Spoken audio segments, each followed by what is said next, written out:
Hello and welcome back to another episode of Tagged, proudly recorded on Wurundjeri country. I am Ruby Slisher and joined with my very dusty co-host, Sarah Hosking. Look, we're a bit of a disclaimer straight off the bat. We are not the best version of ourselves this morning. You're not getting the best version of ourselves, and we apologise in advance, but we think that it's going to bring a little bit of some kind of entertainment. I think so, and we just want to be transparent with our listeners, with our viewers. The season ended for both our teams yesterday after playing each other, which we'll get into soon. So as you do, you go on the end of season piss up that night, and we've rolled in pretty dusty. Very dusty. Very dusty. But you know what? It's actually a character building moment. And I think it's a moment to show real mental resilience as well. And I think we're being really brave, Sarah. I think so too. We are built with an amazing team around us that are helping us. We rocked in this morning. Mars did our makeup while we're sitting down. She told us to close our eyes. She told us to go to sleep. And she practically rubbed my head and then put my makeup on, and now I feel great. I know. And we look great because we are dressed footy fashions on the field. So it's obviously races. There's a lot going on. Flemington, Melbourne Cup week, all of this. If you are watching the vodcast, you can see clearly. If you're listening, I just want to paint the picture. Basically what's happened is we have given each other a $50 budget. AFL dug deep out of their pockets for this one. I know. Thank you.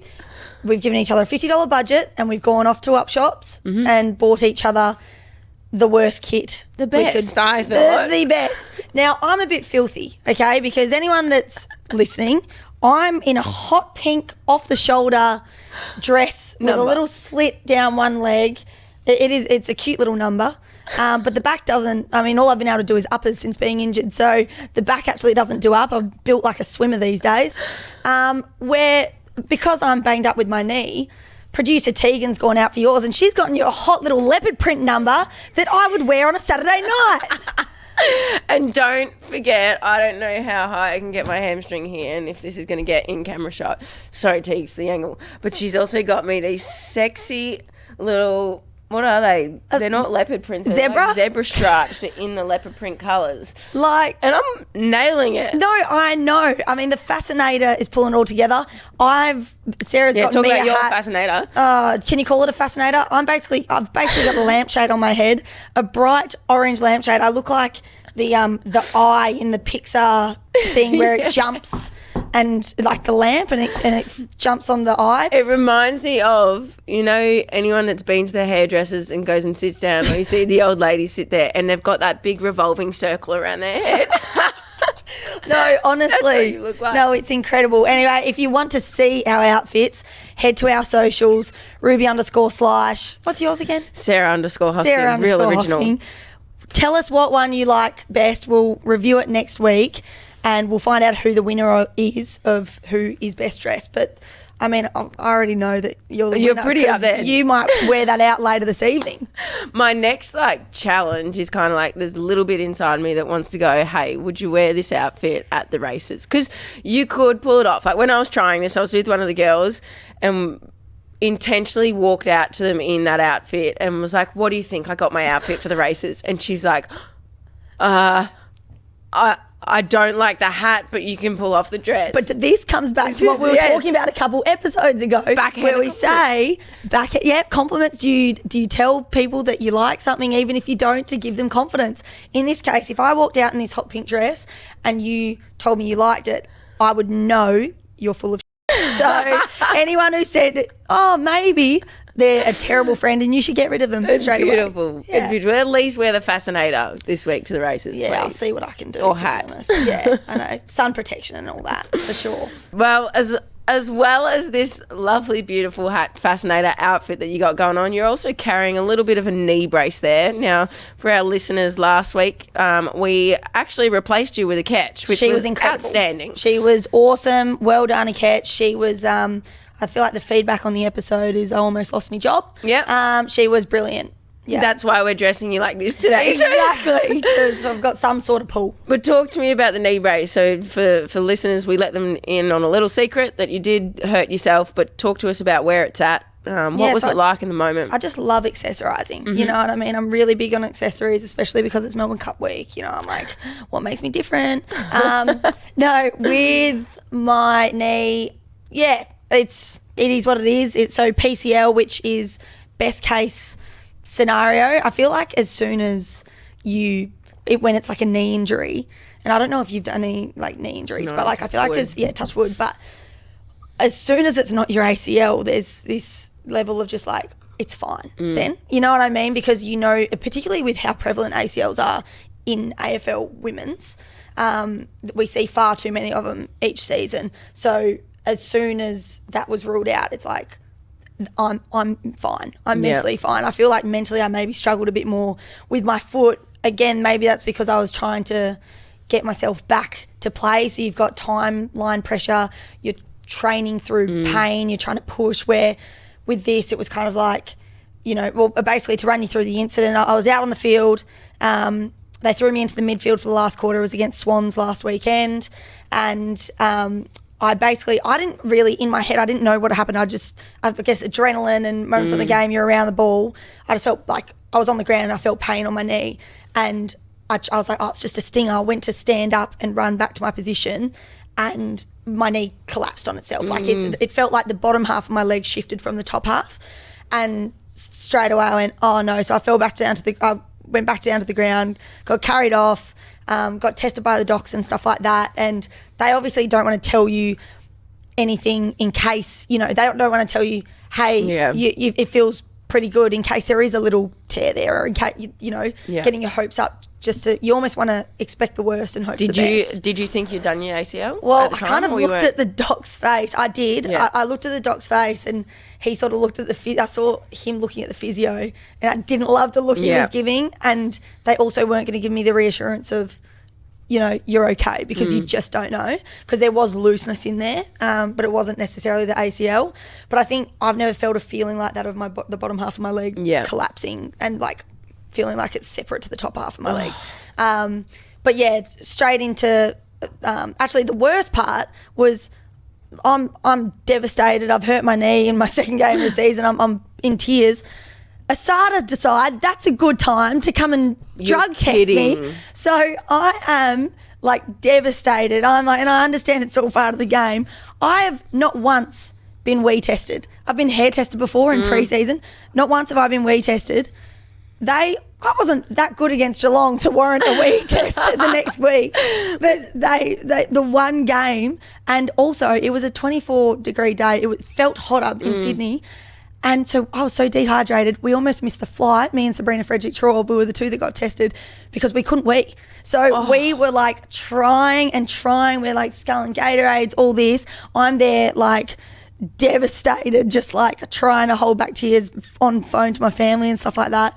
And just like get me on that plane, almost missed the flight, got there in the nick of time. Like, that's insane. Yeah, bad day. For anyone not knowing, like when you get drug tested, they'll just turn up to a game, or they can turn up anywhere. But if they're at the game, as soon as they find you, they stay with you side by side for, don't leave your side until you wee. And until you wee enough in a cup. 90 mils. I was doing 30 mils at a time, so I was getting nowhere. Yeah. But it was, as I said, PCL, happy days, not my season, that's 6 fine. weeks or so? 6 weeks in the brace and hopefully back jogging in 8 weeks. So it is what it is, not my season, but it's been a really good year aside from that, and it just makes me hungrier for next year. Good. But you've been out on the field. Yes. You also... very devastating from my side, but the Tigers and the Pies came face to face. You guys came out on top massively. It was a pumped the boys. Yeah, I know. I mean, firstly, Pride round, the Pies put on a good show, as in like at Vic Park. It was great. Poofed Off came down. I know. A crew from Poofed Off. They're playing music. It was a full festival. They had a full DJ set it was over the other side. But yeah, talk to me about the game for starters, because that was probably your biggest win of the year. You guys looked unstoppable. Yeah, it was just, I don't know, it was one of those games where everyone coming in, you just felt excited. I think it's weird when teams, like, arguably we were still in contention for finals somehow. Things had to fall our way, but we didn't know those kind of results. and we just knew we obviously had to get a big score, but it was also in that moment of like, you know, I think it's out of our control. But then we just played with like a sense of freedom and fun, and the vibes like before the game was awesome. Like everyone's just up and about, you know, music's going. You just get that feeling in the change room early, like, you know. Sometimes I actually walked past your change room, obviously not playing, walked past, and you guys were in the race. What were you guys singing? You guys were chanting something? Or, I don't know, you were singing along to something. We had one song going. We do this little chant before every game in the race. Was it the one when they're all banging on walls? And I've just had a mental blank of what it is. Oh, no, but it's like our beta team. No, it is. I know. I'm sitting here like, Well, we do. There is. It's just something. I think one of the girls, probably Grace Egan, you know, Libby Graham, a couple of our girls that like get everyone up and about. Yeah. Someone started it and just started banging on a wall one day, but then started singing along to it. And so is that it was at every game thing? It's pretty the much same every song? game. Yeah. I love that. Which is cool. Again, like I said, we just get up and about. Yeah, we had a big win. Kicked like 11 goals or something like that. 11 goals, 11, so could have kicked more. 100%. Yeah, it was just a great game. And it was it was so much fun. It was pretty fiery. Possibly one of the biggest brawls that we've seen in AFLW history. I'm going to say yes. I think it might be. I haven't seen too many that have ended up as that all in. The ball actually got reversed 3 times. Yeah. So I think it might have been your free kick for a dangerous tackle, and it got reversed and then reversed, and it ended up Nell Morris-Dalton from the Pies getting a free kick. But you were one of the initiators. Talk me through it. Well, if my teammate needs help, I'm not just letting her sit on the ground while she gets pummeled by someone else. So I just thought I'd kindly jog over. It looked very kind. Kindly sprint over maybe, and just my old teammate Zinger was the one that dragged Millsy into the ground. So I just thought I'd let her know about it, get her off Millsy, and Ash Braslett, you know about all it of a sudden, too, didn't she? All of a sudden, Ash Braslett picked me up and throw me against the fence, and I'm going, all right, I'm done. But I reckon within seconds there was about 20 people around. Yeah, it was insane. I think Ash Sheridan, one of the Irish players, midfielder for the Collingwood, she was actually on the bench at this stage, and it was in between the 2 interchange benches, and Norman, our manager, is holding her jersey, keeping her away. She's trying to run over there, like literally trying to get in there because it's right next to the bench. He's like, no, because he's like, we're going to get a 50. It's an extra person on the field.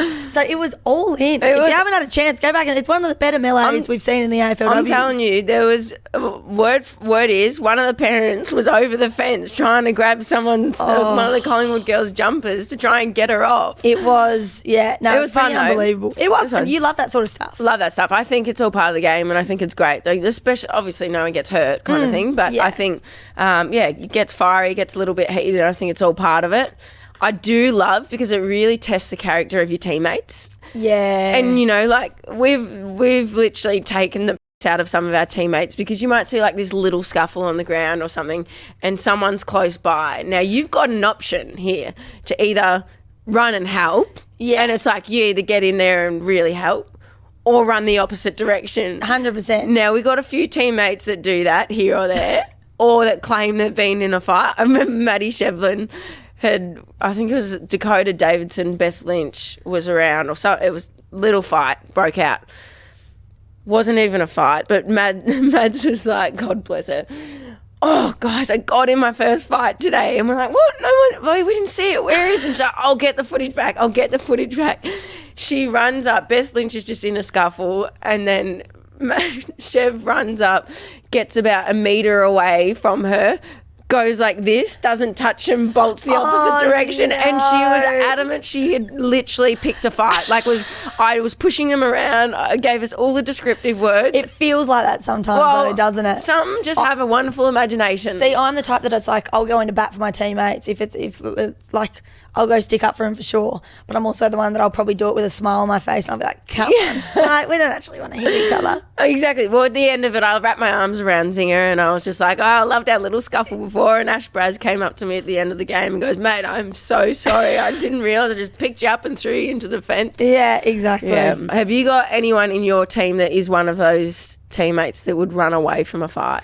Grace Campbell did that against Ran away. So she against Brisbane, there was a bit of a melee at 3/4 time, I think it was, and she was basically the one that started it on I think it was Soph Conway, and who's a very good trash talker in the league. I feel everyone knows that they've had a few words with Soph, and you just see it's on the footage. You see Grace, starting on her, and then the girls go in and Grace just shifts to the back of the pack and just like moves away from everyone. It's like, oh, Grace. So that actually got shown a few times in the team meeting. We're all taking it out of her for it. Oh, God.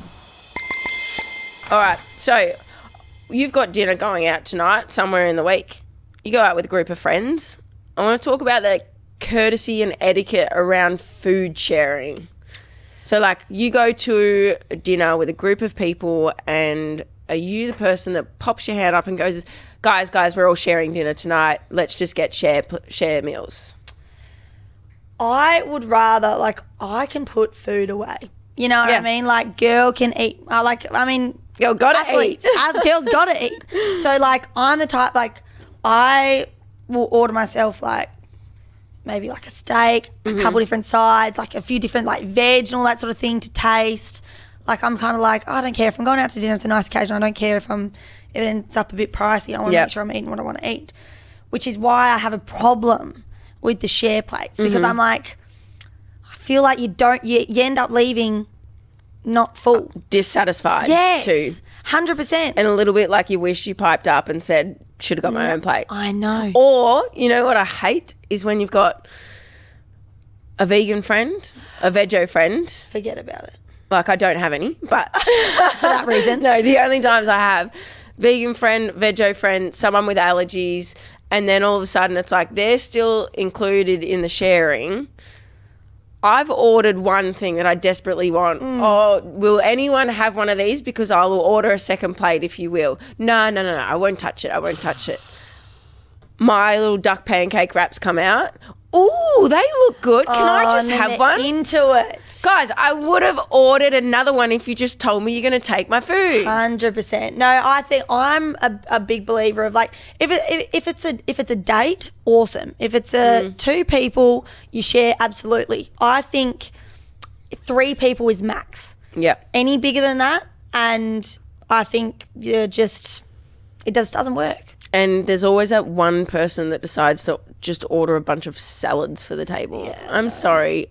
I can go and pick that from my garden. And there's always the person with the peanut allergy. It's sorry, love, I want my satay chicken. And if it kills you, that's not my problem. Sit on the next table. Exactly. I'll stab you with it. It's fine. But I'm eating satay chicken. Look, God. Big story throughout the week. Mm-hmm. Mary Fowler, Love Matilda, she is incredible. Mm-hmm. She's a massive fan favourite. A fan favourite from off the back of the World Cup. Yep. Dating Nathan Cleary, who is facts. Penrith. Is this facts? It's confirmed. We're dropping it. So confirmed. Penrith Panthers superstar. Single-handedly carried them to the championship this year. Yeah, Nathan and he was Cleary. injured too as well, I think. He was phenomenal. So incredible. He's done that the last couple of years. But it brings up the conversation of power couples, right? So I think this is the new, the biggest power couple in Australia at the moment. So we episode spoke about 1, Taylor Swift and did. Travis Kelce. Exactly. And we keep seeing them in the media. 100%. And I think, well, firstly, the poor they can't get away with anything because this was a rumour this was back when the World Cup was happening. This was a rumour back then because they got papped one photo of them in an ice cream shop just having a date together, right? And so all these rumours swirled. That photo's been all people can talk about for 2 months. And then all of a sudden they've got confirmation. They're in Perth. The Matildas played their games, their trial game sort of things in Perth, and they're at a park looking all cuddly, and then he's at her game as well. And very similar to Taylor Swift, she scores a goal and they pan to him on the big screen. So it's the exact same thing. 100%. It's got to be confirmed. My question is, who's putting who on the map? Mary Fowler is putting him on the map, I reckon. Think so too. Surely. That is a power couple and a half, especially when there's 2 sports stars as well. They're 100%. both in their own right are elite. Like, Well, I think like I'll name off some of I reckon the most iconic is like Beck and Leighton Hewitt. yes. A more recent one, Cody Simpson and Emma McKeown, the swimmers. Yes, I did meet them at Messina Ice Cream Shop one time. Did ya? Yep. Did you sing, what was, I used to love one of his songs. I used to be so obsessed with him. How does it go? I'll sing it later. The voice isn't too good. I need my vocal warm-ups.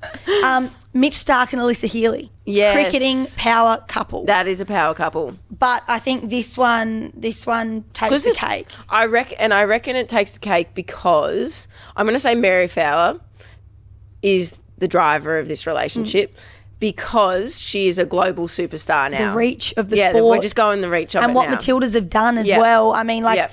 NRL, we talk about like AFL is like Melbourne is AFL dominant. Obviously, rugby league is, you know, your Queensland, your New South Wales, but it's not everywhere. You know, we've got different parts of Australia that value different parts where the Matildas have reached everyone. Yeah. So I agree with that. I think Mary Fowler is, I mean, Nathan Cleary, he's a freak and he's obviously, but I think he's very handsome as well. He is. He's like that rugged kind of like head of a stocky. Like, looks like he's been in a few too many fights, which is like kind of attractive. You know what I mean? Kind of like what I'm going. Yeah, exactly.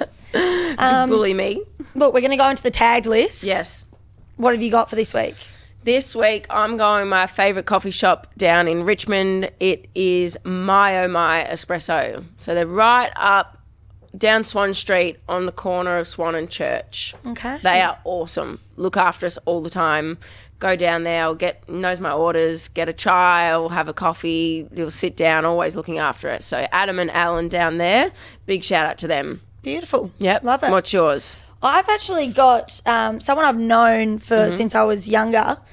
His dad was my basketball coach and he's gone on to do some pretty incredible things.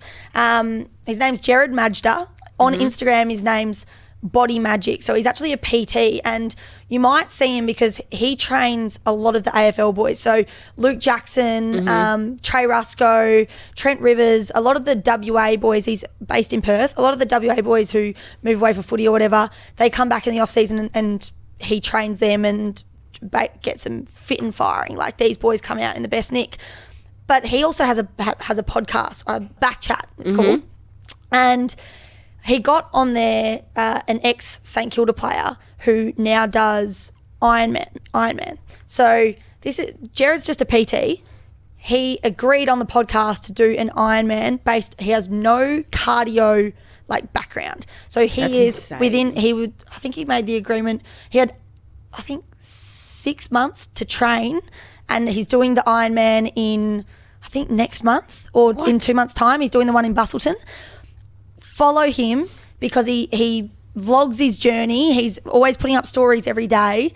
It's incredible to watch. I love watching his stories because I go, this is a bloke just like he's a PT, so he's a fit guy, but he's a gym guy, you know, and a gym from a runner is a very different thing. And very passionate. 100%. So he's having to learn to swim long distance. He's having to ride 180k and run a marathon all in the one day. That's insane. It's an incredible journey to watch. If you can, follow Body Magic on Instagram because it's been really cool to look at. And good luck to him. I know. I hope he finishes it. That's his main thing. I'm not trying to break these land speed records. I just want to finish it. But anyway, look, that's us done for the day. Thank God. We dragged ourselves through, so I apologise to our listeners in advance. No, we are so sorry, guys. Honestly, we'll turn up better next week. I promise. We'll be in a bit better form. It's yeah. You know what? But we had to. We deserved it. Yeah, we did deserve it. You need to blow off some steam. Pat yourself on the back and we deserved it. 100%. But look, if you enjoyed the episode, make sure you tune in next week. You know what to do. Like, subscribe. Make sure you go to our Instagram and tell us whose fits you like more. And also, if you love the podcast, leave us a review. Any feedback you've got, slide into our DMs, anything you want us to chat about next week. But otherwise, we'll talk to you then. Thanks, guys.